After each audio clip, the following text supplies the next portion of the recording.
আসসালামু আলাইকুম প্রিয় শিক্ষার্থীবৃন্দ, আশা করি সকলে ভালো আছো। আহ, বরাবরের মতো আজকে আরো একটি ক্লাস নিয়ে তোমাদের সামনে হাজির হলাম। তোমরা জানো যে গত 6টি ক্লাসের মাধ্যমে আমরা প্রথম অধ্যায় শেষ করে ফেলেছি। প্রাণী বৈচিত্র্য 2 এর যে প্রথম অধ্যায়, ভূমিকা অধ্যায়টা, সেটা আমরা শেষ করে ফেলেছি। তো আজকে আমরা শুরু করব দ্বিতীয় অধ্যায়টা শুরু করব।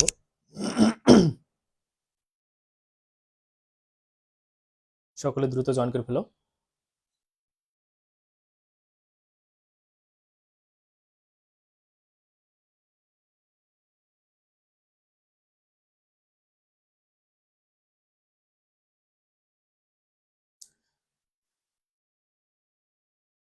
তো আজকে আমরা দ্বিতীয় অধ্যায়টা শুরু করব ইনশাল্লাহ।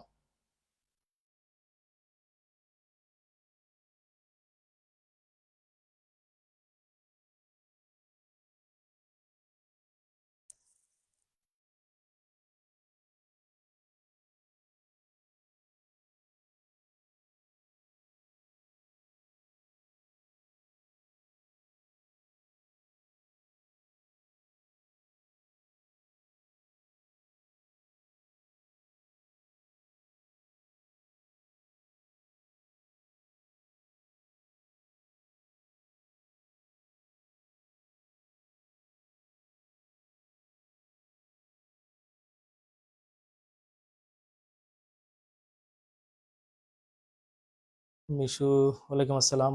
আশা করি তুমিও ভালো আছো। আলহামদুলিল্লাহ আমি ভালো আছি।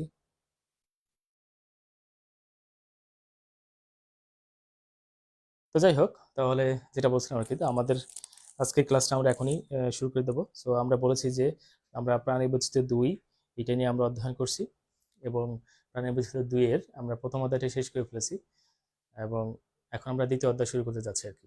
সো দ্বিতীয় অধ্যায়ে যেটা আছে সেটা হলো কি, পর্ব ইউরোকডাটা, এবং এই পর্বের যে প্রাণীটা আছে তার নাম হলো অ্যাসিডিয়া। সেটা নিয়ে আমরা আলোচনা করবো। শিশির, ওয়ালাইকুম আসসালাম। আশা করি তুমি ভালো আছো। দ্রুত সকালে জয়েন করে ফেলো। আহ, তো চলো যাই, আমরা শুরু করে দিই। বাকিরা ইনশাল্লাহ দ্রুত জয়েন করে ফেলবে আর কি।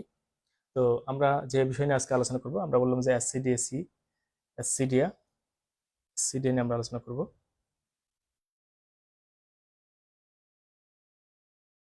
তো ইউরোকডাটা পর্ব, এর মধ্যে মূলত অ্যাসিডিয়া নিয়ে আলোচনা করা হয়েছে আর কি। তো তার আগে ইউরোকডাটা পর্ব যেটা আছে সেটা সম্বন্ধে হালকা কিছু আহ, শুরুর যে বিষয়টা সেটা নিয়ে আমরা আলোচনা করবো আর কি। প্রথমে যেটা বলা হয়েছে যে ইউরোকডাটা পর্বের প্রাণীদের বলা হয় প্রোটোকর্ডাটা বলা হয়।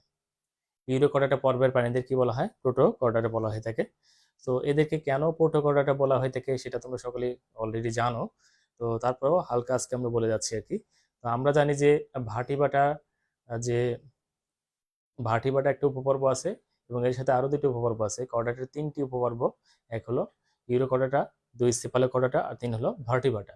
এই 3টি উপপর্বের মধ্যে ইউরোকর্ডাটা এবং সেফালোকর্ডাটা, এই দুটি উপপর্বের ক্ষেত্রে আমরা কি দেখি? এই দুটি উপপর্বের প্রাণীরা অত্যন্ত সরল প্রকৃতির হয়ে থাকে। মানে তাদের দেহের গঠনটা খুবই সরল প্রকৃতির হয়ে থাকে, এবং তাদের দেহে কি থাকে না? মেরুদণ্ড থাকে না। ওকে, তাহলে আমরা কি বললাম? তাদের দেহের গঠনটা খুবই সরল প্রকৃতি হয়ে থাকে, এবং তাদের কি থাকে না? মেরুদণ্ড থাকে না। তো এই যে দুইটা বিষয় নিয়ে আমরা কথা বললাম, এই দুইটার কারণে তাদেরকে আমরা বলে কি? প্রোটোকর্ডাটা বলে থাকি। কি কর্ডাটা? প্রোটোকর্ডাটা আমরা বলে থাকি আর কি। সো এই সেই প্রোটোকর্ডাটা, এই জন্য তাদেরকে আমরা কি বলি? প্রোটোকর্ডাটা বলে থাকি।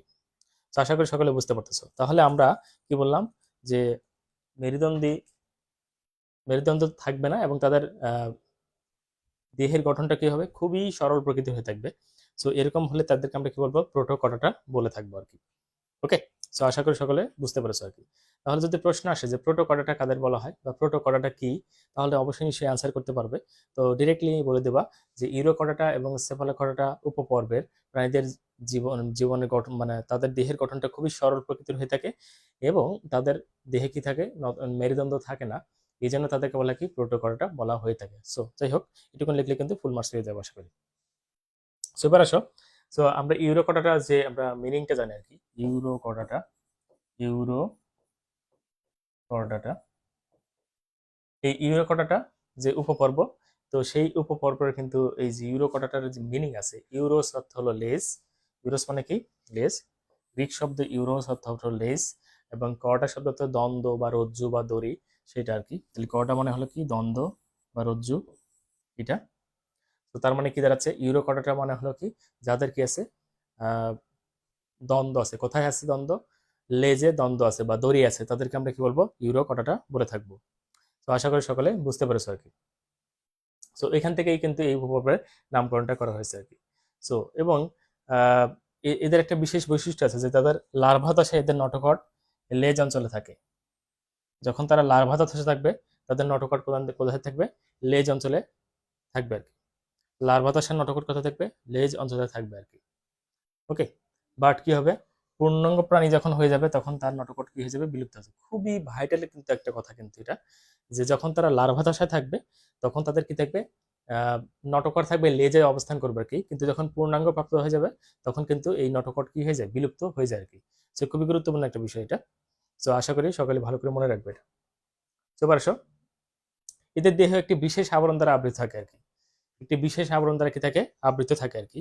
সো এটাকে বলা হয় টিউনিক আবরণ। কি বলা হয়? টিউনিক আবরণ দ্বারা তারা কি থাকে? আবৃত থাকে আর কি। যে বিশেষ আবরণ দ্বারা আবৃত থাকে সেটাকে আমরা কি বলছি? টিউনিক আবরণ। ওকে। টেস্ট বা টিউনিক বলি আমরা, যে বিশেষ আবরণে তাদের দেহটা কি থাকে? আবৃত থাকে, তাকে আমরা বলি কি? টেস্ট বা টিউনিক। টেস্ট বা টিউনিক, মাথায় রেখো। এটা কিন্তু খুবই গুরুত্বপূর্ণ একটা প্রশ্ন কিন্তু। খাতা কলম নিয়ে বসো এবং এগুলো নোট করে ফেলো আর কি। ঠিক আছে, সেটা তাহলে তোমাদের জন্য ভালো হবে আর কি। তো আমি সবসময় বলে থাকি আর কি যে লেখা এবং পড়া, লেখার সাথে সাথে পড়াটা হলে সেটা ভালো, মাথায় কিন্তু দীর্ঘদিন সেটা থেকে যায়। এই জন্য লেখা এবং পড়া দুটো একসাথে চালানোটাই বেটার আমি মনে করি আর কি।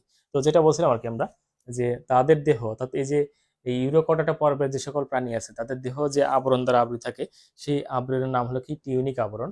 টিউনিক আবরণ, বা ওটার একটা নাম হলো কি, যে তোমার টেস্ট। টেস্ট বা টিউনিক। তাদের যে আবরণ আছে তার নাম কি? টেস্ট বা টিউনিক। এই জন্য কি বলা হয়েছে যে এই পর্বের প্রাণীদেরকে বলা হয় টিউনিকাটা বলা হয়ে থাকে, টিউনিকাটা বলা হয়ে থাকে। তাহলে এই উপর কি বলা হয়? কি? টিউনিকাটা। টিউনিকাটা, টিউনিকাটা বলা হয়। তো খুবই গুরুত্বপূর্ণ একটা প্রশ্ন, যে টিউনিকাটা কি। হ্যাঁ, টিউনিকাটা কি, এটা কিন্তু খুব গুরুত্বপূর্ণ প্রশ্ন, এটা এসে থাকে আর কি। যে টিউনিকাটা কি বা টিউনিকাটা কাদের বলা হয় সেটা কিন্তু মাঝে মধ্যে কিন্তু পরীক্ষায় এসে থাকে আর কি।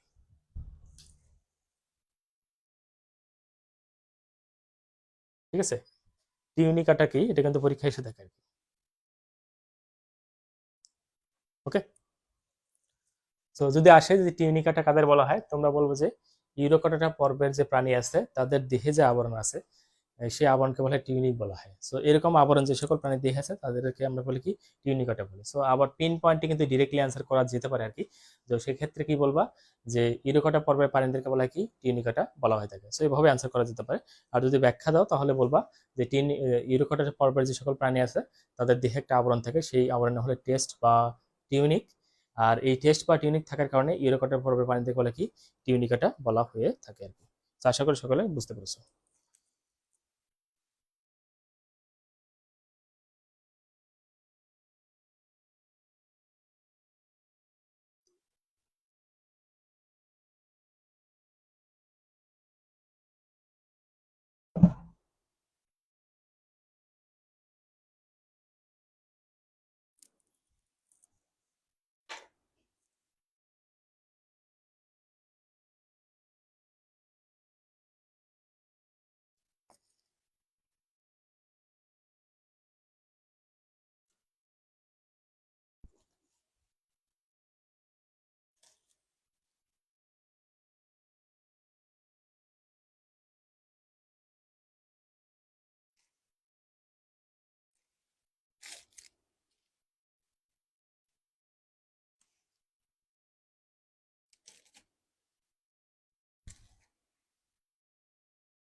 ওকে, আশা করি সকলে বুঝতে পেরেছো।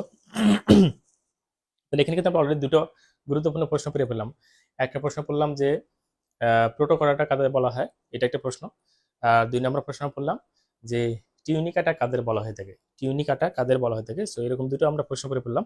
সো তোমরা আশা করি সকলে বুঝতে পারছো। কারো কোনো সমস্যা থাকলে অবশ্যই কমেন্টস করে জানাবে যে বুঝতে পেরেছো কিনা, বা বুঝতে না পারলে অবশ্যই কমেন্টস করে জানাবে।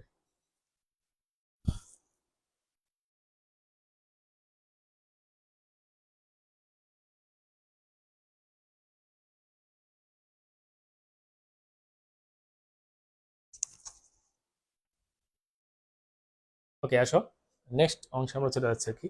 এখন আমরা শিখবো যে ইউরো কটাটার বৈশিষ্ট্যগুলো আমরা শিখবো। কার বৈশিষ্ট্য? ইউরো কটাটার বৈশিষ্ট্য। অর্থাৎ ইউরো কটাটা পর্ব, উপপর্ব যেটা আছে সেটার বৈশিষ্ট্য নিয়ে আমরা আলোচনা করবো। তোমরা কি পয়েন্ট গুলো সবটুকু নেবা আশা করি। কি পয়েন্ট যেগুলো আছে সেগুলো সবটুকু নেবা।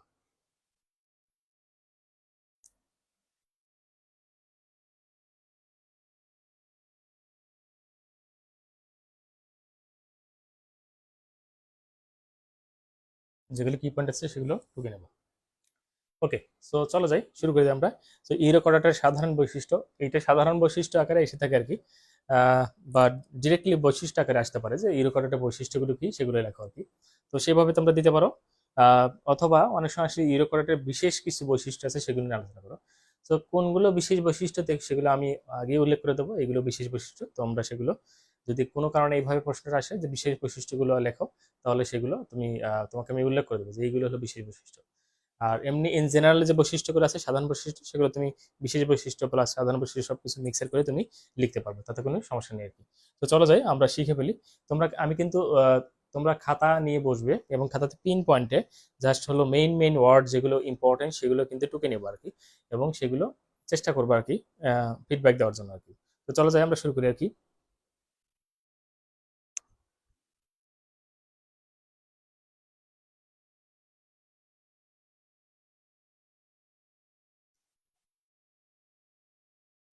হ্যাঁ, আবার একটু ক্লিয়ার করেন। আচ্ছা ঠিক আছে, আমরা বলে যাচ্ছি আর কি। তো আমরা দুটো কথা বলছি, একটা হলো যে প্রোটোকটাটা কাদের বলা হয়, আর একটা হলো যে টিউনিকাটা কাদের বলা হয় আর কি। খেয়াল করো, প্রোটোকটাটা কারা। আমরা বলছি দুইটা উপপর্ব আছে, একটা হলো ইউরোকটাটা, দুই হলো সেফালোকটাটা। কি কি? ইউরোকটাটা আর সেফালোকটাটা। ইউরোকটাটা আর সেফালোকটাটা এই যে উপপর্ব দুটি আছে, সেই উপপর্বের যে সকল প্রাণী আছে তাদের জীবন গঠনটা মানে খুব সরল প্রকৃতি হয়, দেহের যে গঠনটা খুব সরল প্রকৃতি হয়ে থাকে, এবং তাদের কি থাকে না, নটোকট থাকে না আর কি, বা মেরুদণ্ড তাদের, সরি নটোকট থাকে বাট মেরুদণ্ড থাকে না আর কি। তাহলে তাদের জীবনের গঠন মানে তার দেহের গঠনটা সরল প্রকৃতি হয়ে থাকে, এবং তাদের দেহে কি থাকে না, মেরুদণ্ড থাকে না। এই জন্য তাদেরকে বলে কি প্রোটোকটাটা বলা হয় থাকে, বা বাংলায় বলে আদি কর্ডাটা বলা থাকে। প্রোটোকটাটা বা আদি কর্ডাটা বলা হয়ে থাকে আর কি। তাহলে এক গেল। এবার দুই, যেটা বললাম যে টিউনি কাটা কাদের বলা হয়, টিউনি কাটা। টিউনি কাটা বাংলাও আসতে পারে এটা লেখা, আবার ইংলিশ দিয়েও কিন্তু লেখা আসতে পারে যে টিউনি কাটা কাদের বলা হয়ে থাকে। তো টিউনি কাটা কারা? তো আমরা বললাম ইউরো কটাটা, আমরা এই যে দ্বিতীয় অধ্যায়ে যেটা পড়তেছি সেটা হলো যে ইউরো কটাটা উপপর্ব আমরা পড়ছি। তো এই ইউরো কটাটা উপপর্বে একটি উপপর্ব হলো কি ইউরো কটাটা, অর্থাৎ হলো কটাটার একটি উপপর্ব হলো কি ইউরো কটাটা। তো এই ইউরো কটাটা উপপর্বের যতগুলো প্রাণী আছে সবগুলো প্রাণীর দেহের একটা আবরণ আছে আর কি, সেই আবরণটাকে বলা হয় টিউনিক বলা হয়, সেই আবরণকে বলা হয় টিউনিক। আর যে সকল প্রাণীদের এরকম আবরণ আছে তাদেরকে আমরা বলি কি টিউনি কাটা বলি। কি বলি? টিউনি কাটা। তো আশা করি বুঝতে পেরেছো। ওকে, সিম্পলি বুঝতে পারছো আশা করি। ওকে, এবার আসো আমরা ইউরো কটাটার সাধারণ বৈশিষ্ট্য চলে যাচ্ছে আর কি। তো চলো যাই, প্রথম বৈশিষ্ট্য আর কি, যে তারা কোথায় বাস করে? সমুদ্রে বাস করে। কোথায় বাস করে? সমুদ্রে। দেখো, তোমরা যে খাতায় যখন নোট লিখবা আর কি, জাস্ট এভাবে লিখবা। ধরো যে আমি এই সাইডে দেখাচ্ছি আর কি, ধরো ইউরো কটাটার বৈশিষ্ট্য, ইউরো করডাটা এর বৈশিষ্ট্য। তো কিভাবে লিখবা? ঠিক আছে, কিভাবে সেটা লিখবা? ধরো এরকম লিখতেছো, এক, তার হলো কি সামুদ্রিক। সামুদ্রিক, হ্যাঁ, কি লিখলা? সামুদ্রিক। এইটা একটা বৈশিষ্ট্য। ধরো এই সামুদ্রিক কথাটাতে যেমন তুমি মাথায় থাকে আর কি, তাহলে কিন্তু তুমি পুরোটাই লিখে ফেলতে পারবে। হ্যাঁ, তোমার কিন্তু সমস্যা হবে না।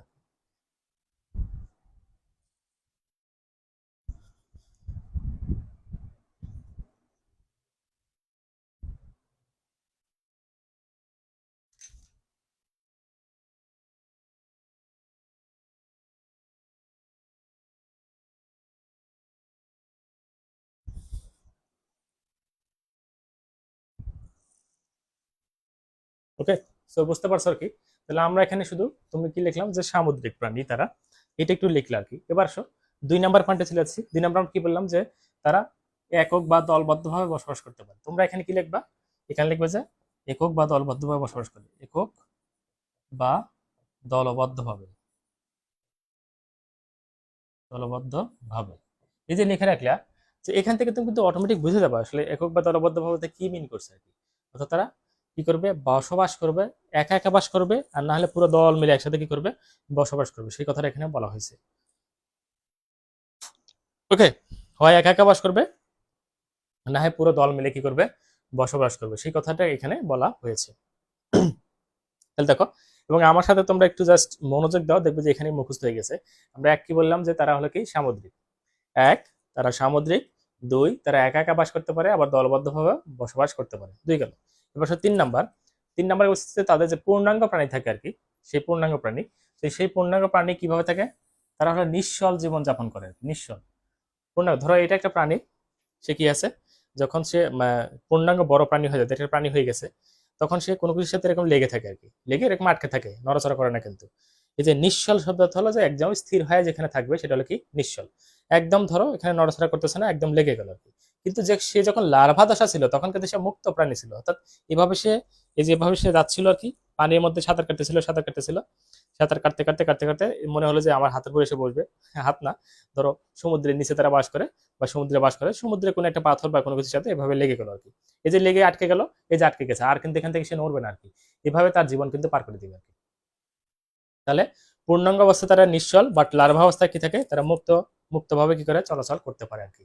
খুবই গুরুত্বপূর্ণ একটা বিষয় কিন্তু। এরকম প্রাণী কখনো দেখছো যে আসলে যখন বাচ্চা ছিল তখনই সে মুক্ত অবস্থায় ছিল, আর যখন পূর্ণাঙ্গ বয়স হয়ে গেছে তখন সে একদম কি হয়ে গেছে, আবদ্ধ হয়ে গেছে, তার স্বাধীনতা নষ্ট হয়ে গেছে, এরকম প্রাণী কখন দেখছো? এখনো অথচ আমরা সেই প্রাণী কিন্তু এখানে দেখতে পাচ্ছি আর কি। সো এটা একটু ব্যতিক্রম ধর্মী আর কি। এবং আমরা দেখবো যে এটা হয় প্রতীপ রূপান্তর হয়ে থাকে আর কি। আমরা সেগুলো পরে একটা আলোচনা করবো, একটা বড় প্রশ্নই আছে যে প্রতীপ রূপান্তর কি, এবং এই যে এসসিডিএ এর প্রতীপ রূপান্তর বর্ণনা করা আর কি। এই প্রশ্ন তোমাদের জন্য খুবই ইম্পর্টেন্ট, যদি আগের বছর না এসে থাকে তাহলে এই বছরের জন্য অনেক ইম্পর্টেন্ট হয়ে থাকে এটা। সো আশা করি বুঝতে পারছো। তাহলে আমরা 1 নাম্বার বললাম যে তারা হলো কি সামুদ্রিক, কোথায় বাস করে, তারা সমুদ্রে বাস করে। 2 নাম্বার আমরা কি বললাম, যে তারা হলো একা একা বাস করতে পারে অথবা এই যে দল মিলে কি করতে পারে, বসবাস করতে পারে, দলবদ্ধভাবে বসবাস করতে পারে। 3 বললাম যে তাদের যে পূর্ণাঙ্গ প্রাণী, অর্থাৎ বড় হয়ে গেছে, বয়স্ক প্রাণী, মানে পূর্ণবয়স্ক প্রাণী, তারা কি হয়ে থাকে, এই যে নিশ্চল জীবন, কোনো কিছুর সাথে আটকে, দেখো এই যে আটকে আছে, ধরো এটা প্রাণী, এটা হলো প্রাণী, আর এভাবে দেখো কোনো কিছুর সাথে আটকে আছে, তাহলে সে হলো কি নিশ্চল অবস্থাতে। কিন্তু যখন সে লার্ভা দশা ছিল তখন সে কি করছে, এভাবে কিন্তু সে সাঁতার কেটে বেড়াচ্ছে আর কি। তো আশা করি বুঝতে পেরেছো আর কি। এবার সব পরে পয়েন্টে চলে যাচ্ছে আর কি। যখন প্রাণীটা পূর্ণাঙ্গ হয়ে যায়, মানে বড় হয়ে যায়, তখন তাদের কি থাকে না, নটকট থাকে না, নটকট কি অনুপস্থিত থাকে আর কি। তাদের নটকট কি অনুপস্থিত। খুব ইন্টারেস্টিং না, তাদের নটকট তখন কি অনুপস্থিত হয়ে গেল আর কি। অথচ কি লার্ভা দশার নটকট ছিল কিন্তু, লার্ভা দশা কি ছিল, নটকট কিন্তু বিদ্যমান ছিল, কিন্তু যখন সে পূর্ণাঙ্গ দশা প্রাপ্ত হয়েছে তখন নটকট নাই হয়ে গেছে আর কি, মানে নটকট বিলুপ্ত হয়ে গেছে। আবার এরকম না যে নটকট বিলুপ্ত হয়ে মেরুদণ্ড হয়ে গেছে, তাও কিন্তু না, এদের কিন্তু মেরুদণ্ডও হয় না, টোটালি নটকট গায়েব হয়ে যায় আর কি। নটকট টোটালি কি হয়ে যায়, গায়েব হয়ে যায় আর কি। তো বিষয়টা তাহলে কেমন হয়ে গেল বিষয়টা, হ্যাঁ, টোটালি নটকট কি হয়ে গেল, গায়েব হয়ে গেল আর কি। বিলুপ্ত বিলুপ্ত হয়ে গেল এবং কি হয়ে গেল, গায়েব হয়ে গেল, মানে আগে ছিল কিন্তু পরে যখন পূর্ণবয়স্ক হয়ে গেল তখন কিন্তু নটকট টোটালি কি হয়ে গেল, নাই হয়ে গেল আর কি। সো টোটালি একটা ব্যতিক্রম ধরনের বিষয় কিন্তু। সো খুবই ইন্টারেস্টিং একটা প্রাণী, এবং এবং এটা নিয়ে আলোচনা করার মতো একটা বিষয় যে এরকম একটা প্রাণী হতে পারে, মানে উন্নত জীবনযাপন ছেড়ে সে অনুন্নত জীবনযাপন দিকে চলে যাচ্ছে আর কি। হ্যাঁ, আগে সে উন্নত প্রাণী ছিল লার্ভা অবস্থায়, পরে যখন পূর্ণাঙ্গ দশা প্রাপ্ত হচ্ছে তখন সে আবার কি হয়ে গেছে, অনুন্নত প্রাণী হয়ে যাচ্ছে আর কি। ওকে, এরকম আর কি।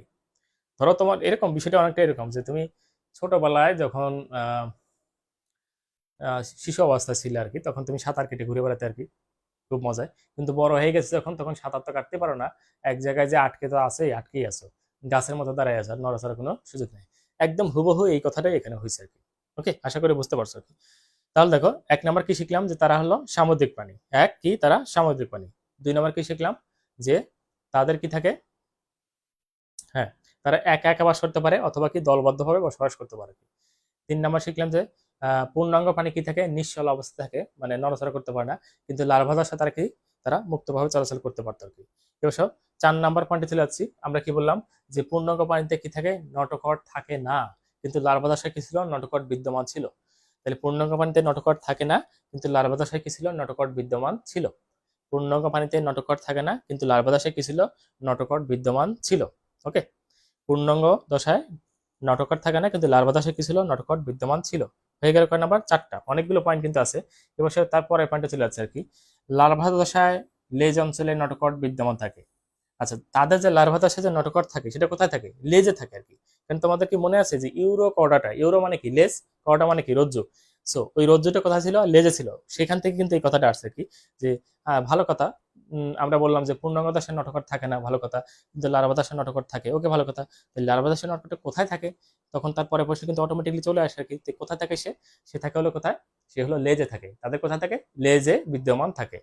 আমরা বললাম পূর্ণাঙ্গ পানিতে নটোকট থাকে না, কিন্তু লার্ভা দশায় নটোকট থাকে। আর লার্ভা দশায় যদি নটোকট থাকে, সেই নটোকটটা কোথায় থাকে, সেটা হলো তাদের লেজে বিদ্যমান থাকে। সো আশা করি সকলে বুঝতে পেরেছো আর কি। ওকে, এবার সব 6 নম্বর পয়েন্টে চলে যাচ্ছে আর কি। দেহের যে প্রাচীর সেটা কি টিউনিক আবরণে কি থাকে, আবৃত থাকে আর কি। দেহ প্রাচীর কিসে আবরণে আবৃত থাকে, টিউনিক আবরণে কি থাকে, আবৃত থাকে। দেহের যে প্রাচীর, সেই প্রাচীর কিসে আবরণে, টিউনিক আবরণে আবৃত থাকে। দেহ প্রাচীর টিউনিক আবরণে কি থাকে, আবৃত থাকে। দেহের প্রাচীর টিউনিক আবরণে কি থাকে, আবৃত থাকে। তো কয়টা হয়ে গেল, 6টা পয়েন্ট। সো চলো যাই, আমরা 6টা পয়েন্ট কি কি শিখলাম একটু দেখি। 1 হলো তারা হলো সামুদ্রিক। 2 হলো কি, তারা একক বা দলবদ্ধভাবে বসবাস করতে পারে। 3 বললাম কি, যে পূর্ণাঙ্গ প্রাণী তারা নিশ্চল অবস্থায় মানে স্থির অবস্থায় থাকে, বাট লার্ভা দশায় তারা কি থাকে, মুক্তভাবে চলাচল করতে পারে কি। 4 শিখলাম যে পূর্ণাঙ্গ পানিতে কি থাকে, নটোকট থাকে না, কিন্তু লার্ভা দশায় কি থাকে, নটোকট থাকে। 5 শিখলাম যে নটোকট কোথায় থাকে, তাদের হলো লেজে বিদ্যমান থাকে আর কি। ওকে, এবার সব 6 শিখলাম যে তাদের যে দেহের যে দেহ আছে, সেই দেহ যে একটা আবরণ দ্বারা কি থাকে, আবৃত থাকে। সেই আবরণ নাম হলো কি, টিউনিক। ধরো যে আমি, আমার টি শার্ট আছে, ধরো এই টি শার্ট হলো আমার একটা আবরণ, বা আমার স্কিন আছে, এই স্কিন বা আমাদের যে স্কিন আছে, সেই স্কিন গুলো হলো আমাদের আবরণ। তো ওই স্কিনকে আমরা বলবো টিউনিক বলবো। কি বলবো, তাদের ক্ষেত্রে সেটাকে আমরা কি বলতেছি, আমাদের শরীরের জন্য বলছি চামড়া বা স্কিন বলতেছি আর কি, বা ত্বক বলতেছি। আর ওদের ক্ষেত্রে বলছি সেটা টিউনিক বলতেছে। ওকে, আশা করি বুঝতে পারছো আর কি। এবার আসো, যে বললাম যে তাদের যে গল বিল আছে, সেই গলগুলি কি থাকবে, ফুলকারন্ধ্র থাকবে। সেই ফুলকারন্ধ্রের সংখ্যা কটা, 2টা। তাদের গলবিলে 2টা কি থাকবে, ফুলকারন্ধ্র থাকবে। তাদের গলবিলে 2টা কি থাকবে, ফুলকারন্ধ্র বিদ্যমান থাকবে। ওকে, তাদের গলবিলে 2টি কি থাকবে, ফুলকারন্ধ্র থাকবে। তাদের গলবিলে 2টি কি থাকবে, ফুলকারন্ধ্র বিদ্যমান থাকবে। তাদের গলবিলে কি থাকবে, 2টি ফুলকারন্ধ্র বিদ্যমান থাকবে আর কি। ওকে, আচ্ছা, 8 নম্বরে চলে যাচ্ছে আমরা। তাদের কি আছে, প্রকৃত সিলম, তাদের দেহে আছে প্রকৃত সিলম বিদ্যমান থাকে। প্রকৃত সিলম বিদ্যমান থাকে। প্রকৃত সিলম বিদ্যমান থাকে। ওকে, তাদের দেহে কি থাকে, প্রকৃত সিলম মানে প্রকৃত গহ্বর, দেহ গহ্বর তাদের থাকে আর কি। তো প্রকৃত সিলম কি, আমরা যদিও আগে আলোচনা করেছি, অথবা গত ক্লাস বা তার আগের ক্লাসে আমরা আলোচনা করেছি, যে ওই যে সাইজোসিলাস এবং ইন্টেরোসিলাস নিয়ে আলোচনা করেছি। ওইখানে কিন্তু ওই যে প্রকৃত সিলমের সংজ্ঞা দেওয়া আছে। অর্থাৎ দেহের যে গহ্বরটা, সেই দেহ গহ্বরটা যদি পেরিটোনিয়াম পর্দা দ্বারা সম্পূর্ণরূপে কি থাকে, আবৃত থাকে, তখন তাকে বলে কি, প্রকৃত সিলম আর কি। আমরা বলছি দেহের গহ্বর, আমাদের দেহের গহ্বর কোনটা, যেমন আমাদের কি আছে, ধরো ফুসফুস, তারপরে হার্ট, লিভার, এটা যে গহ্বরের মধ্যে আছে, সেই গহ্বরের নাম হলো কি, সিলম। আর সেই গহ্বরের একটা আবরণ দ্বারা আবৃত থাকে, সেই আবরণ হলো পেরিটোনিয়াম আবরণ। সো এরকম পেরিটোনিয়াম আবরণ দ্বারা যদি গহ্বরটা আবৃত থাকে, তখন তাকে বলে কি, প্রকৃত সিলম বলা হয়ে থাকে আর কি। সো তা এদের ক্ষেত্রে কি থাকে, তাদের শরীরে কি থাকে, প্রকৃত সিলম বিদ্যমান থাকে। কাদের শরীরে থাকে, এই যে যারা ইউরোকটাটা, তাদের কাছে প্রকৃত সিলম বিদ্যমান থাকে। সো আমরা 8টা পয়েন্ট পড়ে ফেলছি আর কি এই পেজে। আমরা নেক্সট পেজে গিয়ে আরো এরকম 7-8টা পয়েন্ট আছে, সেগুলো আমরা পড়ে ফেলবো। তো চলো যাই আমরা একবার রিভিশন দিয়ে ফেলি। এই 8টা পয়েন্ট আমরা কি কি আলোচনা করলাম। আমরা 1 নম্বরে আলোচনা করলাম যে তাদের আমরা কি বললাম, হ্যাঁ 1 নম্বরে বলছি যে তারা হলো সমুদ্রে বসবাস করে। এখন তারা কি সামুদ্রিক। 2 হলে তারা একা একা বাস করতে পারে, অথবা অনেকে মিলে দলবদ্ধভাবে কি করে বসবাস করতে পারে। 3 নম্বর শিখলাম যে পূর্ণাঙ্গ পানিতে কি থাকবে, পূর্ণাঙ্গ পানিতে নটোকট থাকবে না, কিন্তু লার্ভা দশায় কি থাকে, সরি, পূর্ণাঙ্গ পানিতে কি থাকবে, তারা নিশ্চল অবস্থা থাকবে আর কি, নড়াচড়া করতে পারবে না। কিন্তু লার্ভা দশায় তারা কি মুক্তভাবে এরকম কি করতে পারবে, সাঁতার কাটতে পারবে আর কি। ওকে, 4 নাম্বার শিখলাম যে পূর্ণাঙ্গ পানিতে নটোকট তাদের থাকে না, কিন্তু লার্ভা দশায় কি থাকে, নটোকট বিদ্যমান থাকে। 5 নম্বর শিখলাম যে নটোকটটা কোথায় থাকে, তাদের হলো লেজের মাঝখানে থেকে নটোকট বিদ্যমান থাকে। কোথা থেকে, লেজে নটোকট বিদ্যমান থাকে আর কি। এবার 6 নম্বর কি শিখলাম, যে তাদের দেহ প্রাচীর পুরু হয় এবং সেটা টিউনিক আবরণে আবৃত করে। অর্থাৎ দেহের যে আবরণটা, সেটা হলো টিউনিক আবরণ দ্বারা কি থাকে, আবৃত থাকে আর কি। 7 নম্বর শিখলাম যে তাদের গল গল গল গল তাদের যে ফুলকা রন্ধ্র বিদ্যমান, সেই ফুলকা রন্ধ্রের সংখ্যা কয়টি? 2টি ফুলকা রন্ধ্র বিদ্যমান আছে। এবং 8 নম্বরে কি বললাম, যে তাদের প্রকৃত সিলাম বিদ্যমান থাকে। তাদের কি থাকে? প্রকৃত সিলাম বিদ্যমান থাকে। ওকে, সো এই তো হয়ে গেল 8টা।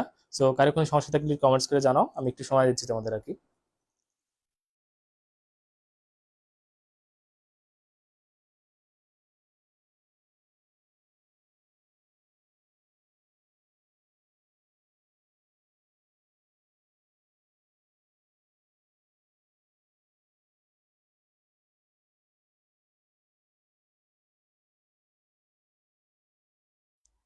বুঝতে পেরেছো কিনা একটু কমেন্টস করে জানাও।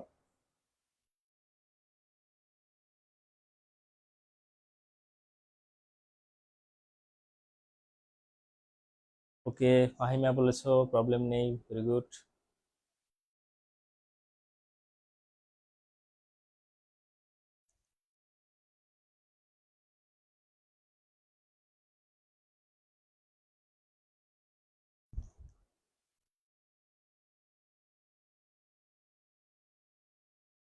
সাথী clear, very good. Rabiul clear, very good.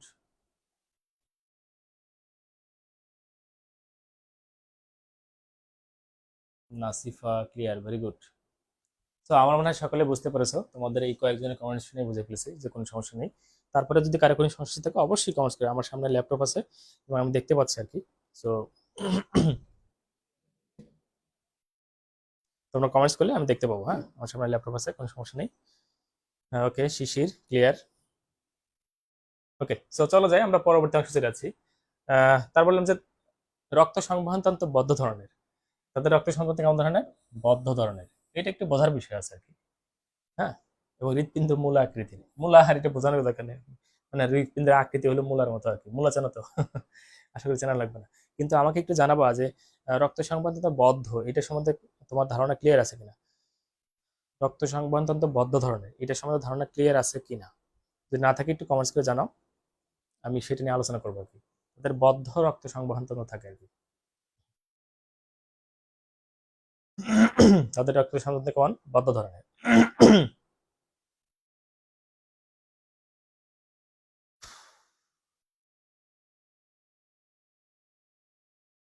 দেখ, হালকা আমি আলোচনা করে দিচ্ছি আর কি। ওকে, ওকে জানো না, ভেরি গুড। ওকে, তাহলে বদ্ধ রক্ত সংবহন তন্ত্র কি একটু শর্টে আমরা বলে দিই। দেখো, আমাদের রক্ত রানু বলছো যে না, জানা নাই। ওকে, ঠিক আছে, আমি বলে দিচ্ছি আর কি। ধরো, আহ আমাদের দেহে রক্ত চলাচল করে কোন জায়গাগুলোতে? হৃৎপিণ্ডতে রক্ত থাকে, আর হলো বিভিন্ন বাহিকাতে রক্ত থাকে আর কি। অর্থাৎ ধমনী, শিরা, কৌশিক জালিকা, এগুলোতে রক্ত থাকে আর কি। ওকে, তাহলে কি দাঁড়ালো বিষয়টা, যে আমাদের দেহে রক্ত থাকবে হৃৎপিণ্ডে মধ্যে, এবং কি ধমনী, শিরা, কৌশিক জালিকা, এদের মাঝখানে রক্ত কিন্তু বিদ্যমান থাকে আর কি। তো এগুলোর বাইরে কিন্তু কখনো রক্ত যায় না। বিশেষ করে যে দেহ গহ্বর আছে, ধরো যে আমাদের পেটে যে ভিতরে যে গহ্বর আছে, সেখানে যে নাড়িভুঁড়ি আছে, সেই নাড়িভুঁড়ির যে গহ্বরটা, সেখানে কিন্তু রক্ত থাকে না। আবার বক্ষীয় যে গহ্বর আছে, সেখানে যে তোমার হার্ট আছে, তারপরে ফুসফুস আছে, তারপরে লিভার আছে, ঠিক আছে, এই যে অঙ্গগুলো আছে, সেগুলো মাঝখানেও কিন্তু কি হচ্ছে, যে যে ফাঁকা জায়গাটা থাকে, সেই ফাঁকা জায়গা কি থাকে না, কোনো কি থাকে না, মানে রক্ত কিন্তু থাকে না আর কি। রক্ত শুধুমাত্র কোথায় থাকে? হয় হৃৎপিণ্ডের মধ্যে থাকবে, অথবা কোথায় থাকবে, যে আমাদের বাহিকাগুলো আছে, অর্থাৎ ধমনী, শিরা, এগুলোর মাঝখানে শুধু থাকবে। অর্থাৎ রক্ত যদি শুধু হৃৎপিণ্ড এবং বাহিকার মধ্যে সীমাবদ্ধ থাকে, তখন তাকে বলে বদ্ধ রক্ত সংবহন তন্ত্র। আর যদি রক্ত হৃদযন্ত্রেও থাকে, আবার বাহিকাতেও থাকে, আবার দেহের গহ্বরেও থাকে আর কি, তখন তাকে বলে কি? মুক্ত রক্ত সংবহন তন্ত্র। ওকে, যেমন ধরো আমরা ইন্টারমিডিয়েটে ঘাসফড়িং পড়ে আসছি না? সো ঘাসফড়িং এর যে তাদের রক্ত সংবহন তন্ত্র ছিল কেমন? মুক্ত রক্ত সংবহন তন্ত্র। কেন? তাদের তাদের হৃদযন্ত্রেও রক্ত থাকতো, রক্ত বাহিকাতেও রক্ত থাকতো, আবার দেহের যে গহ্বরগুলো আছে সেখানেও রক্ত থাকতো। ওকে, সো আমাদের দেহের ক্ষেত্রে কি দেখো, আমাদের দেহের গহ্বর কিন্তু দেখো দুইটা গহ্বর আছে। এটা হলো বক্ষীয় গহ্বর, এটা হলো কি উদরীয় গহ্বর। এই দুটাকে কিন্তু আলাদা করে রাখছে একটা পর্দার মাধ্যমে, সেটা হলো ডায়াফ্রাম। তোমরা পড়ছো ষষ্ঠ অধ্যায়ে কিন্তু ডায়াফ্রাম পড়ছো, যে ডায়াফ্রাম কিভাবে ওঠানামা করে। সো ডায়াফ্রাম কোন জায়গায় থাকে এটা বোঝার জন্য একটা জোরে করে তুমি প্রশ্বাস নাও। দেখো, তোমার পেটে গিয়ে চাপ দিছে একটা পর্দা গিয়ে, যে যে পর্দা গিয়ে চাপ দিলে সেটা হলো কি? ডায়াফ্রাম। ওকে, একদম জোরে করে শ্বাস নাও। দেখো পেট ফুলে গেছে এবং এই উপর দিক থেকে নিচ দিকে কোনো একটা কিছু গিয়ে চাপ মারছে আর কি, যেটাকে চাপ মারলো সেটা না হলো ডায়াফ্রাম। ওই ডায়াফ্রাম দিয়ে কি করে পেটের যে গহ্বর এবং বক্ষের যে গহ্বর এই দুটাকে কি করে আলাদা করে রাখছে। তার মানে আমাদের কি আছে, উদরের গহ্বর বা পেটের গহ্বর আছে এবং কিছু বক্ষীয় গহ্বর আছে। এই দুটো গহ্বরে কিন্তু কোনো সময় রক্ত থাকে না। শুধুমাত্র কোথায় থাকে, হৃদযন্ত্র অর্থাৎ হৃৎপিণ্ড, এবং কোথায় থাকবে রক্তবাহিকা অর্থাৎ ধমনী, শিরা, কৌশিক জালিকা, এগুলো মাঝখানে রক্ত থাকবে আর কি। কিন্তু কখনো কোথায় রক্ত আসবে না, আমাদের এই দেহ গহ্বরে রক্ত থাকবে না। তো এই জন্য আমাদের রক্ত সংবহন তত্ত্ব হলো কি বদ্ধ রক্ত সংবহন তত্ত্ব। তো এটা আমাদের ক্ষেত্রে বুঝলাম, ওদের ক্ষেত্রে অর্থাৎ যারা ইউরোকটাটা তাদের ক্ষেত্রে কি থাকে এরকম বদ্ধ রক্ত সংবহন তত্ত্ব, অর্থাৎ তাদের দেহ গহ্বরে কখনো রক্ত আসে না। দেহ গহ্বরে কখনো কি আসে না, রক্ত আসে না। রক্ত শুধুমাত্র কোথায় থাকে, হ্যাঁ, হৃদযন্ত্র এবং কোথায় থাকবে, রক্তবাহিকার মধ্যে থাকবে। আর এবার বলছে তাদের হৃদযন্ত্র দেখতে কেমন, মূলা আকৃতির। তো এটা আর নতুন করে বলার দরকার নাই, মূলা দেখতে কেমন আর কি। ধরো এই যে একটা মূলা, সুন্দর একটা মূলা, ঠিক আছে, যদিও মূলার পাতা এরকম না, তো এরকম মূলার আকৃতি তা দেখে থাকে হৃদপিণ্ড হয়ে থাকে আর কি। তো আশা করি বুঝতে পারছো কি। এবার সব পরাফান্ডে চলে যাচ্ছি। পরিপাক নালী সম্পূর্ণ এবং সুগঠিত। পরিপাক নালী সম্পূর্ণ, দেখো এর আগের যে পর্বগুলো ছিল, সো এই কথাটা আসলে কোন বেসিসে আসছে যে পরিপাক নালী সম্পূর্ণ, এই কথাটা কেন বলতেছে, পরিপাক নালী কি অসম্পূর্ণ থাকে নাকি? হ্যাঁ, এটা অনেকের ক্ষেত্রেই থাকে। কেমন দেখো, ধরো আমরা আগের যে ছোট ছোট প্রাণীগুলো পড়ে আসছি, মানে ধরো অনুন্নত প্রাণী যেগুলো পড়ে আসছি, আমরা পরিফেরা পড়ে আসছি, তারপরে নিডেরিয়া পড়ে আসছি। তো একটু খেয়াল করে দেখো যে নিডেরিয়া পর্বে আমরা তোমরা ইন্টারমিডিয়েটে হাইড্রা পড়ে আসছো, হাইড্রার ক্ষেত্রে আমরা কি দেখছি, তাদের দেহটা এরকম ছিল এটা, এবং একটা কি মৌখিক মুখ মুখছিদ্র ছিল আর কি, এবং কর্ষিকা ছিল এরকম। সো এই যে দেখো মাঝখানে এরকম একটা কি থাকতো, এই ফাঁকা জায়গায় একটা ফাঁকা জায়গাতে এটা গহ্বর থাকতো। সো এদের গহ্বরে দেখো মুখ পৌষ্টিক নালী শুরু হলো, তারপরে পেটের মাঝখানে চলে গেলো, কিন্তু তাদের কিন্তু পায়ও ছিল না আর কি। তো তার মানে কি তাদের পৌষ্টিক নালী সম্পূর্ণ ছিল না কিন্তু, ঠিক আছে, শুধু মুখছিদ্র ছিল কিন্তু পায় ছিদ্র ছিল না। দ্যাটস মিন তাদের পৌষ্টিক নালী সম্পূর্ণ ছিল না। কিন্তু এই যে যারা ইউরো কটাটা, এখানে যাদের আসলাম আমরা কটাটার পর্ব শুরু করলাম, যখন শুরু করে প্রথমে আমরা কাকে ধরলাম, যে তিনটা উপপর্ব আছে, তার মধ্যে প্রথম উপপর্ব হলো কি ইউরো কটাটা, তারপর সেপেলো কটাটা, তারপর ভার্টিপাটা। সো ভার্টিপাটারে অনেক উন্নত উন্নত উপপর্ব, বাট ইউরো কটাটা ছিল অত উন্নত না। কিন্তু আমরা বলেই এসেছি, প্রথমে বলছি তারা হলো প্রোটো কটাটা বা আদি কটাটা। কেন তাদেরকে আদি কটাটা বলা হচ্ছে, কারণ হলো তারা খুবই সরল প্রকৃতির জীবন তাদের, এবং তাদের কি হয়, তাদের কি নাই, মেরুদণ্ড নেই, এই জন্য তাদের বলছে কি আদি কটাটা বা প্রোটো কটাটা বলা হয় বা আদি কটাটা বলা হয়ে থাকে। তো এখন দেখো যারা আদি কটাটা, দ্যাটস ওয়াই তাদের কি, এই যে তাদের পৌষ্টিক নালী মানে শুরু হলো মাত্র, কর্ডাটা হওয়ার কারণে তারা কি হয়েছে, তাদের পৌষ্টিক নালী সম্পূর্ণ হয়েছে। তার আগে ধরো একাইনো ডার্মাটা যারা ছিল আর কি, তাদের ক্ষেত্রে তো কোনটা যে মাথা আর কোনটা হলো পায়ের দিক, এটা কিন্তু বোঝা যেত না আর কি। হ্যাঁ, ধরো তুমি সিরিয়ালে যদি পড়ো পরিফেরা, নিডেরিয়া, প্লাটিহেলমিনথিস, তারপরে নেমাটোডা, তারপরে মলাস্কা, এনিলিডা, আর্থ্রোপোডা, একাইনোডার্মাটা, তারপরে কর্ডাটা। তো সবার উপরে কিন্তু কর্ডাটা বিদ্যমান থাকে আর কি। এবং কর্ডাটার আগে কারা ছিল, তারা ছিল একাইনোডার্মাটা। সো একাইনোডার্মাদের ক্ষেত্রে আমরা কি দেখছি, তাদের কিন্তু তোমরা প্রথম পত্রে পড়ে আসছো, মানে ফার্স্ট ইয়ারে পড়ে আসছো একাইনোডার্মাটা সম্পর্কে, যে ওদের কিন্তু মৌখিক তল এবং বিমৌখিক তল আছে, কিন্তু কোনটা মুখ আর কোনটা মুখের দিক আর কোনটা হলো তোমার হলো পায়ের দিক, বা কোন মুখছিদ্র পায়ের ছিদ্র, এগুলো কিন্তু খুব স্পেসিফিক করা ছিল না কিন্তু। সো বাট যখন আমরা কর্ডাটার মাঝখানে ঢুকে গেলাম, তখনই গিয়ে দেখলাম যে তাদের পৌষ্টিক নালী মুখ থেকে পায়ে পর্যন্ত কিসে সম্পূর্ণ আছে। দ্যাটস ওয়াই তাদের বলছে কি পৌষ্টিক নালী সম্পূর্ণ হয়ে থাকে। সো আশা করি সকলে বুঝতে পারছো বিষয়টা কি। ওকে, আচ্ছা এবার আসো পরের অংশ চলে যাচ্ছে আমরা। এটুকু তোমরা বুঝতে পারছো, আমরা এখানে দুইটা জিনিস আলোচনা করছি, একটা হলো রক্ত সংবহন তন্ত্র বদ্ধ ধরনের থাকে, আর হলো দুই হলো কি পৌষ্টিক নালী সম্পূর্ণ হয়ে থাকে আর কি। এবার আসো এরপর অংশ চলে যাচ্ছি। সো আজকে আমরা মূলত বৈশিষ্ট্যগুলোই আলোচনা করবো আর কি, বৈশিষ্ট্যগুলো সব আলোচনা করে আজকে ক্লাস শেষ করে দেবো। এখনো আমাদের কমপক্ষে কয়টা, প্রায় 7টা বৈশিষ্ট্য রয়ে গেছে আর কি। তোমরা জানো আজকে সেকেন্ড ইয়ারে কিন্তু রেজাল্ট দিয়েছে, তোমাদের সিনিয়র বড় ভাই বোন যারা আর কি, তাদের কিন্তু দ্বিতীয় বর্ষের কিন্তু রেজাল্ট হয়েছে আজকে। হ্যাঁ, অনেকেই খুব ভালো করেছে আর কি। আশা করি তোমরা অনেক ভালো করবা। সো এখন থেকেই পড়াশোনা চালিয়ে যাও আর কি। আর এই যে পড়াশোনাটা কিন্তু দেখো অনলাইনে করছে, একটা সুবিধা হলো এটাই, আমি মনে করি আর কি, সেটা হলো যে পড়া তো কিছু বোঝার বিষয় আছেই, আর দ্বিতীয় হলো যে তোমার দেখো যে ডে বাই ডে তোমাদের এই পড়াগুলো কিন্তু হয়ে যাচ্ছে আর কি। এটা কিন্তু খুব গুরুত্বপূর্ণ আর কি। ইয়ার ভিত্তিক যারা আমরা পড়াশোনা করি আর কি, যে ধরো বছরে একবার পরীক্ষা দিলে হয়, বা তোমাদের তো ইন কোর্স আছে অ্যাটলিস্ট, ওই সময় কিছুটা পড়াশোনা হয় হালকা। এছাড়া কিন্তু দেখো সারা বছর খুব বেশি পড়াশোনা কিন্তু হয় না। তো এই সারা বছর পড়াশোনা না করে যখন পরীক্ষার আগে হঠাৎ করে একবারে সবকিছু পড়া শুরু করে দেবা, তখন ওইটাই বেশি দিন মাথায় থাকবে না আর কি। হ্যাঁ, নর্মালি চিন্তা করো যে ধরো তুমি 7 দিনের খাবার একদিনে খাওয়া শুরু করছো আর কি। তো তুমি কি করলা, যে গত 7 দিনে খাওয়া নাই, আজকে তুমি একবারে বসে সব খাবার খেয়ে ফেলবে আর কি। তো এটা তোমার পক্ষে যেমন খুবই কঠিন হয়ে যাবে, আসলে অসম্ভব আর কি এটা, এবং খেলেও তোমার পেট খারাপ হবে আর কি। ঠিক আছে, তোমার ওই খাবারটা তোমার শরীরে খুব একটা লাগলো না, কিন্তু তোমার আসলে শরীরে যতক্ষণ প্রয়োজন ততক্ষণ তোমার শরীরে মানে ব্যবহৃত হবে, বাকি সবগুলো কিন্তু ওয়াস্টেজ হবে এবং আসলে খেতেই পারবো না আর কি। আর যদি প্রত্যেক দিন খেয়ে থাকো আর কি, ধরো 7 দিনে খাবার 7 দিনে খেয়েছো আর কি, তাহলে সেক্ষেত্রে কিন্তু তোমার ওই পুষ্টিগুলো তোমার শরীরে কিন্তু লেগে গেল 7 দিনে, তুমি সেটা শরীরে কিন্তু ব্যবহার করতে পারলো। আদারওয়াইজ সেটা কি সম্ভব আসলে একদিনে 7 দিনে খাবার খাওয়া? তো আমাদের ক্ষেত্রে যেটা হয়ে থাকে আর কি, যে সারা বছর আসলে পড়াশোনা করি না, তো পরীক্ষার আগে আমরা কি করি, ওই যে ধরো 4 দিন 5 দিন ছুটি থাকে, ওই সময় আমরা পড়াশোনা করি, এমন পড়াশোনা করি যে পরীক্ষা হলে গিয়ে আমরা কোনো রকম ওগরাই দিয়ে তারপর চলে আসি আর কি। হ্যাঁ, এরকম আর কি। তো এর জন্য কিন্তু এটা পরবর্তীতে আর কিন্তু মনে থাকে না, কিন্তু আসলে এইভাবে আসলে মনে থাকে না। সো বাট এখন দেখো, তুমি যদি নিয়মিত যে রেগুলারলি ক্লাস করতে থাকো আর কি, তাহলে কি হবে, যে প্রত্যেকটা জিনিস তুমি একদম ভাবার সময় পাচ্ছ, পড়তেছো, এটা তোমার ব্রেনে অনেকদিন ফিক্সড হবে আর কি, এবং তোমার বেসিক কিন্তু অনেক স্ট্রং হবে আর কি।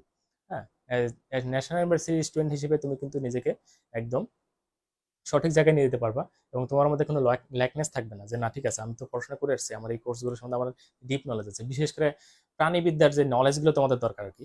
ধরো তুমি ভবিষ্যতে গিয়ে ধরো আমার মতো লেকচারার হয়ে গেলে আর কি, বা স্কুলের যদি আহ, শিক্ষক হও, তাহলে সেক্ষেত্রে কিন্তু তোমার বায়োলজি পড়াতে হবে। সো বায়োলজি পড়াতে গিয়ে দেখো তোমার বেসিক নলেজগুলো তোমার জানা নেই, তখন কিন্তু তুমি খুব বেশি ভালো পড়াতে পারবে না কিন্তু, কারণ তোমার হলো যে ডিপ নলেজ নাই, যে কারণে তুমি হঠাৎ করে কিন্তু কোনো জায়গায় গিয়ে খেয়ে হারিয়ে ফেলতে পারো।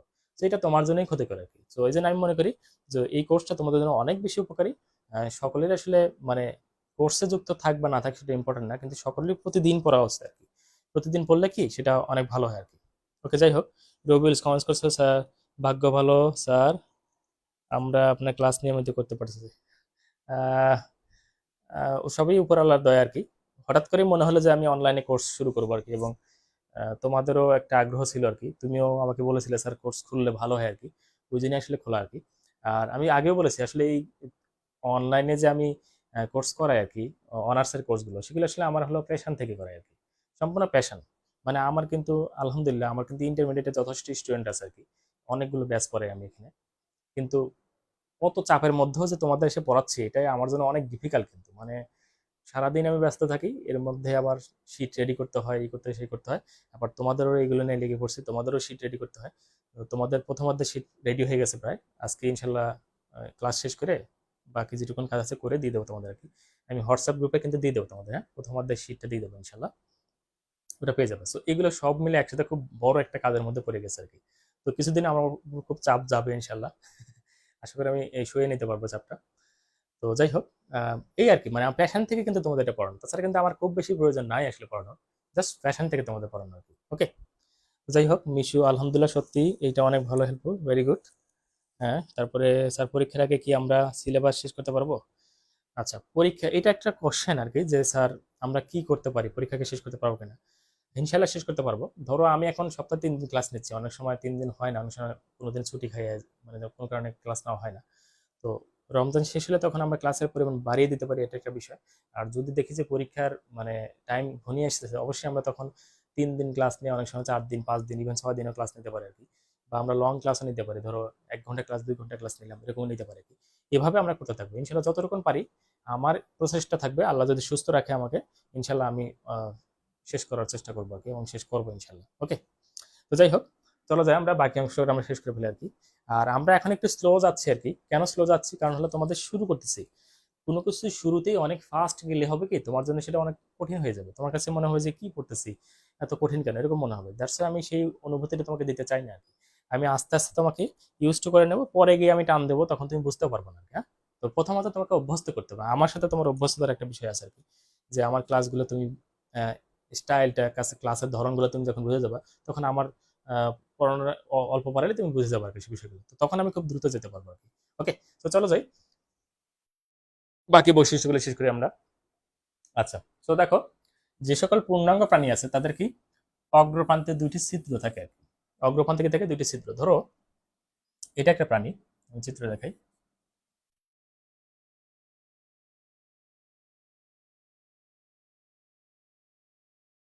দেখো এটা একটা প্রাণী, বেসিক্যালি আমি অ্যাসিডে আঁকাইছি আর কি। তো এটা একটা প্রাণী। সো তাদের এই সামনের প্রান্তে কি আছে দেখো, এই একটা ছিদ্র আছে, আবার এই একটা ছিদ্র, অগ্রপ্রান্তে কি আছে, দুটি ছিদ্র বহন করে তারা, ঠিক আছে। তো এই দুইটা ছিদ্রকে আমরা কি বলে, হ্যাঁ দুটিকে আমরা সাইফন বলি, কি বলি, সাইফন, সাইফন, হ্যাঁ সাইফন। দুটি সাইফনের বৈশিষ্ট্য প্রদর্শন করে এই ছিদ্রটি কি বলা, কি সাইফন বলা হয়। সো এদের কিন্তু যে আরেকটা নামও আছে কিন্তু, আমরা কি পরে দেখবো যে যারা অ্যাসিডিয়াসিয়া তাদেরকে সামুদ্রিক স্কুইড বলা হয়, এবং তারা কি করে, এবং তাদেরকে বাংলা না বলে সমুদ্রের ফোয়ারা বলা হয় থাকে। তো সমুদ্রের ফোয়ারা কেন বলা হয়, কারণ হলো যে তারা, এই যে আমরা যেমন দেখি না যে কোনো বড় বিল্ডিং বা কোনো গুরুত্বপূর্ণ স্থাপনার পাশে আমরা কি দেখি, যে পানির ফোয়ারা দেখি, যে উপরের দিকে পানি ছুটতেছে আবার নিচের দিকে পড়তেছে আর কি। সো এদের এই এই প্রাণীগুলো কি করে, মানে এই ছিদ্রগুলো দিয়ে কি করে, এখান থেকে এরকম পানির ফোয়ারা, এখন পানি নিক্ষেপ করতে পারে আর কি, ঠিক আছে। এই যে পানি নিক্ষেপ করে বলে, এবং তারা যেহেতু সাগরে বাস করে এই জন্য তাদের বলা হয় সমুদ্রের ফোয়ারা বলা হয় থাকে। তো আমরা পরে অবশ্য পড়বো আর কি। রাইসের আনে বলছে যে স্যার ক্লাসগুলো হওয়ার পর এক্সাম হবে, এক্সাম নেওয়া যেতে পারে আর কি, এক্সাম নেওয়া যেতে পারে আর কি। আই উইল ট্রাই, হ্যাঁ ইনশাল্লাহ আই উইল ট্রাই। ধরো আমরা কোনো একটা কোর্স শেষ করে ফেললাম, আমরা তোমাদের পরীক্ষা নিলাম, বা কোর্সের অর্ধেকে গিয়ে আমরা পরীক্ষা নিলাম, নিতে পারি আর কি, নেওয়া যেতে পারে আর কি। দেখা যাক আর কি, সেটা পরবর্তীতে দেখা যাবে আর কি, ইনশাল্লাহ চেষ্টা করা যাবে।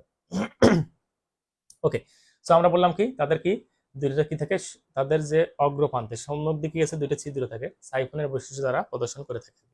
এবার আসো, পূর্ণাঙ্গ প্রাণীতে তাদের যে স্নায়ুতন্ত্র আছে সেই স্নায়ুতন্ত্রগুলো কি একক পৃষ্ঠীয় স্নায়ু গ্রন্থি দ্বারা গঠিত। পৃষ্ঠীয় স্নায়ু গ্রন্থি বা একসাথে বলে গ্যাংলিয়ন, হ্যাঁ একক পৃষ্ঠীয় স্নায়ু গ্রন্থি থাকে আর কি। পৃষ্ঠ মানে কি, পৃষ্ঠ মানে পিছন দিকে আর কি, পিছন দিকে তাদের কি থাকে, স্নায়ু গ্রন্থি বা গ্যাংলিয়ন দ্বারা গঠিত হয়েছে আর কি। ওকে, প্রাণীতে পূর্ণাঙ্গ কি একটি স্নায়ুতন্ত্র কি একটি একক পৃষ্ঠ কি থাকে, স্নায়ুতন্ত্র থাকে আর কি। ওকে, সো এটা শিখলাম আমরা। এবার তাদের রেচনাঙ্গ কোনটা, স্নায়ু শিখলাম, এবার রেচনাঙ্গ। আমাদের যেমন রেচনাঙ্গ কি আছে, বৃক্ক হলো আমাদের রেচনাঙ্গ আর কি। তো চলো যাই ওদের ক্ষেত্রে রেচনাঙ্গ কি এবং সেটা কেমন, সেটা আমাদের জানা যেতে পারে আর কি। তো সেটা কি দেখো, তাদের যে রেচনাঙ্গ সেটা কি নেফ্রোসাইট।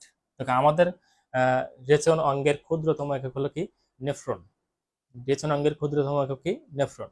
আর ওদের দেখো কি বলছে যে তাদের যে রেচন অঙ্গ আছে সেটা হলো কি নেফ্রোসাইট হতে পারে, তারপরে কি নিউরাল গ্রন্থি হতে পারে, তারপরে কি হতে পারে পাইলোরিক গ্রন্থি হতে পারে, পাইলোরিক গ্রন্থি। হ্যাঁ?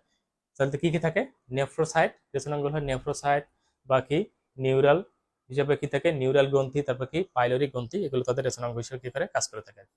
ওকে, এক হলো নেফ্রোসাইট, দুই হলো কি নিউরাল গ্রন্থি, তিন হলো কি পাইলোরিক গ্রন্থি। নেফ্রোসাইট, নিউরাল গ্রন্থি, আর হলো পাইলোরিক গ্রন্থি, এগুলো তার রেচনাঙ্গ হিসেবে কাজ করে থাকে। এবার তারা এই সকল প্রাণীগুলো কেমন হয়ে থাকে, উভলিঙ্গ, অর্থাৎ একজনই হলো পুরুষ এবং নারী হিসেবে কি অবতীর্ণ হয় আর কি। তাদের দেহে কি আছে, পুরুষ জননাঙ্গ এবং স্ত্রী জননাঙ্গ উভয় কি থাকে বিদ্যমান থাকে। তারা হলো কি উভলিঙ্গ প্রাণী হয়ে থাকে। কেমন প্রাণী, উভলিঙ্গ প্রাণী হয়ে থাকে আর কি। ওকে, এরপরে আছে যেটা, সেটা হচ্ছে তাদের যে নিষেক হয় সেই নিষেকটা কি হয়, বাহ্যিক নিষেক হয়ে থাকে। নিষেক কি, বাহ্যিক। সো বাহ্যিক নিষেকটা কি, একটু বোঝার চেষ্টা করো বাহ্যিক নিষেকটা কি। খুবই সিম্পল। তো আগের ক্লাসে বলছি কিনা আমার মনে নাই, যাই হোক বললে বলছি, না বললে নাই। তো বাহ্যিক নিষেকটা কি, ধরো আমরা মাছ দিয়ে এক্সাম্পল দিই। সো মাছ গিয়ে ধরো নদীর একটা কেনারে গিয়ে সে ডিম পারলো আর কি, আর পুরুষ মাছ গিয়ে সেই ডিমের উপরে কি করবে, স্পাম দিবে আর কি। অর্থাৎ মাছ ডিম পারলো, আর সেই ডিমের উপরে পুরুষ মাছ গিয়ে করলো স্পাম দিল আর কি, শুক্রাণু দিল আর কি। দেখো ডিমটা বাইরে পারলো না, অর্থাৎ বাইরে, মাছের দেহের বাইরে রইলো কেন ডিম, সেই বাইরে ডিম থাকলো, সেই ডিমের উপরে শুক্রাণু দিল, এবং শুক্রাণু ডিম মানে মিলনের মাধ্যমে কি হলো, জাইগোট তৈরি হলো। তাহলে যদি এই জাইগোট তৈরি হওয়ার প্রক্রিয়া হলে কি নিষেক বলা হয়। সো এই যে নিষেকটা কি মাছের দেহের বাইরে হলো আর কি। সো এই দেহের বাইরে যখন এরকম নিষেক হয় তখন তাকে বলা হয় কি বাহ্যিক নিষেক বলা হয়। কি নিষেক, বাহ্যিক নিষেক। আর দেহের ভিতরে হলে তখন তাকে বলে কি অভ্যন্তরীণ নিষেক। আশা করি সকলে বুঝতে পারছো। সো এদের ক্ষেত্রে কি হয়, নিষেকটা কেমন হয়, বাইরে হয়, নিষেক হলো বাহ্যিক। হ্যাঁ, ওকে। এবং এবার খুবই গুরুত্বপূর্ণ একটা বিষয়, সেটা হলো যে তাদের যে নিষেক হলো, নিষেকের পর জাইগোট হলো, জাইগোট আস্তে আস্তে ডেভেলপ করলো, ডেভেলপ করে কি হয়, প্রথমে একটা লার্ভা দশা প্রাপ্ত হয়। কি দশা প্রাপ্ত, লার্ভা। আর এদের লার্ভার নাম হলো ট্যাডপোল লার্ভা। কি লার্ভা, ট্যাডপোল লার্ভা। এই ট্যাডপোল লার্ভা কিন্তু তোমাদের পরিচিত, যে কারণ ব্যাঙের যে লার্ভা, সেই লার্ভাকে কিন্তু কি বলা হয়, ট্যাডপল লার্ভা বলা হয় থাকে। সো তার মানে তাদের লার্ভা দেখতে অনেকটা ব্যাঙের লার্ভার মতোই আর কি। সো ওইটাই হলো এরকম আর কি, মানে ব্যাঙের লার্ভা আর তাদের লার্ভা অলমোস্ট দেখতে প্রায় সিমিলার। এই জন্য নামও হয়েছে কি, ব্যাঙের লার্ভার নাম হলো ট্যাডপল লার্ভা, ওদের লার্ভার নাম হলো কি ট্যাডপল লার্ভা আর কি। ঠিক আছে, ট্যাডপল লার্ভা। ওকে, তাহলে এখান থেকে আমরা কি কি শিখলাম, যে তাদের অগ্রপ্রান্তের দুটি কি থাকে, সাইফন নামক ছিদ্র থাকবে আর কি। তারপর শিখলাম তাদের হলো কি একক পৃষ্ঠীয় স্নায়ুগ্রন্থি থাকে বা গ্যাংলিয়ন থাকে। তারপর শিখলাম যে তাদের রেচনাঙ্গের নাম কি, নেফ্রোসাইট, তারপর নিউরাল গ্রন্থি অথবা কি হতে পারে আমাদের পাইরোলিক গ্রন্থি হতে পারে আর কি। এবার আসো, তাদের উভলিঙ্গ হয়ে থাকে, অর্থাৎ যৌন পুংজ জননাঙ্গ এবং স্ত্রী জননাঙ্গ একটা প্রাণীর মাঝখানে বিদ্যমান থাকে আর কি। তাদের নিষেক হয়, দেহের বাইরে নিষেক হয়। ভালো কথা, নিষেক হওয়ার পরে যে লার্ভা হয়, সেই লার্ভার নাম হলো কি ট্যাডপল লার্ভা। কি লার্ভা? ট্যাডপল লার্ভা। ওকে, সো এই যে ট্যাডপল লার্ভা, সেটা কিন্তু মুক্তভাবে, ধরো এরকম মুক্তভাবে সে কি করে বিচরণ করতে পারে আর কি। ওকে, সেই বিচরণ করতে করতে করতে করতে কোথাও এক জায়গায় গিয়ে লেগে যায়, লেগে কোন সে স্থির হয়ে যায় এবং ওইটা একদম স্থির নিশ্চল জীবনযাপন শুরু করে দেয় আর কি। ওকে, তা এই যে সে কি করলো, মানে সে মুক্ত জীবন যাপন করতো এবং সে গিয়ে কি করলো, কোনো কিছুর সাথে লেগে গেলো এবং সে গাছের মতো বৃক্ষের মতো হয়ে গেল, আর নড়াচড়া করতেছে না আর কি। এই যে রূপান্তরটা হলো, সেই রূপান্তরকে বলা হয় প্রতীপ রূপান্তর। কি রূপান্তর? প্রতীপ, অর্থাৎ তাদের জীবনে কি থাকে, প্রতীপ রূপান্তর হয়ে থাকে। কি রূপান্তর?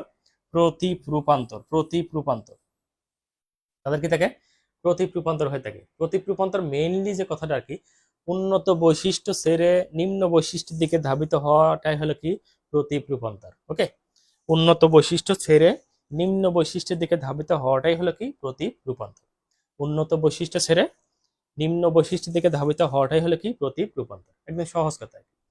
উন্নত বৈশিষ্ট্য ছেড়ে নিম্নতর বৈশিষ্ট্য থেকে ধাবিত হওয়াটাই হলো কি প্রতীপ রূপান্তর। আশা করি বুঝতে পারছো। অর্থাৎ আমাদের তো অনেক উন্নত বৈশিষ্ট্য আছে, তাই না?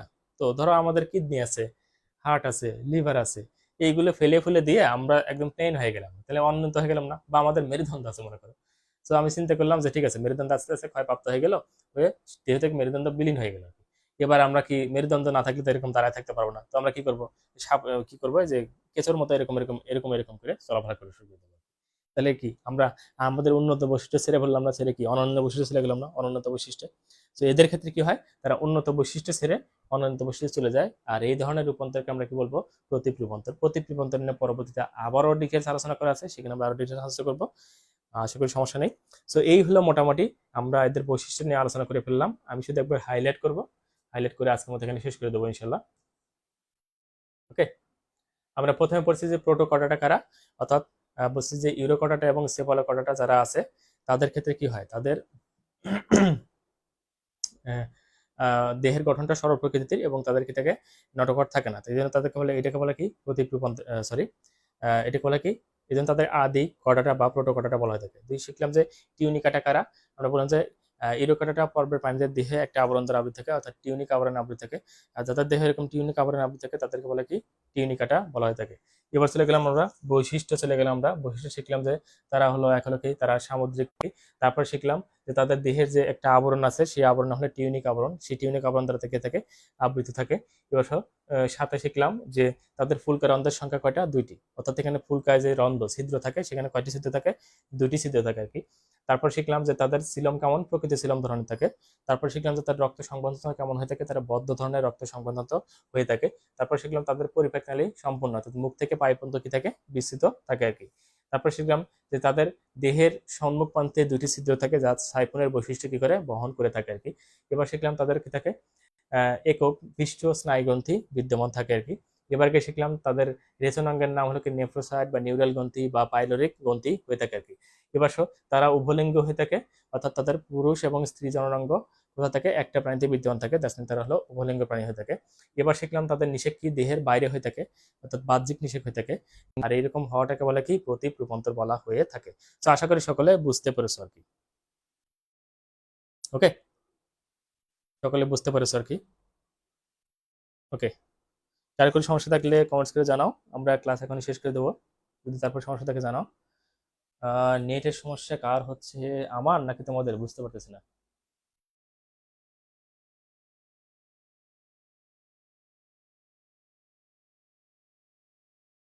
ওকে, আর কারো কি নেটের সমস্যা হচ্ছে, নাকি শুধু সাথেরই হচ্ছে, নাকি আমার হচ্ছে?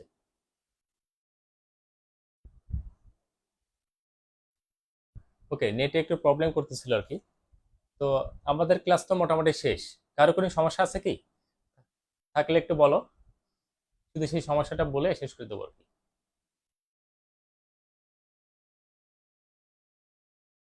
এখন দেখা যাচ্ছে আর কি, কারো কোনো সমস্যা আছে কি?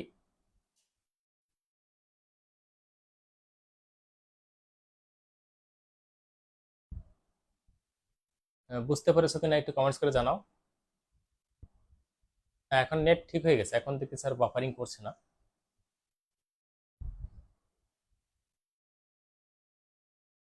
যদি বুঝতে পারে দেখো, তাহলে মানে এটা যদি শেষ হয়ে যায়, আর কোনো সমস্যা না থাকে, তাহলে আমরা আজকের মতো শেষ করে দেবো।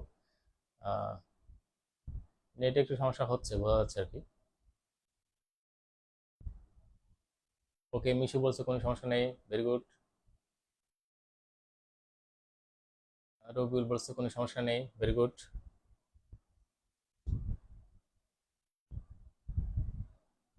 Nasifa, okay, very good. Rabiul clear, very good. Okay, তাহলে আমরা, আমার মনে হয় আজকে ক্লাসটা এখানে শেষ করে দিই, সেটা মনে হয় ভালো হয়।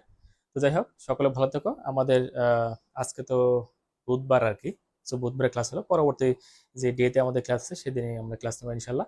তো ততক্ষণ মতো সকলে ভালো থেকো, সকলের জন্য শুভেচ্ছা। আসসালামু আলাইকুম। আল্লাহ হাফেজ।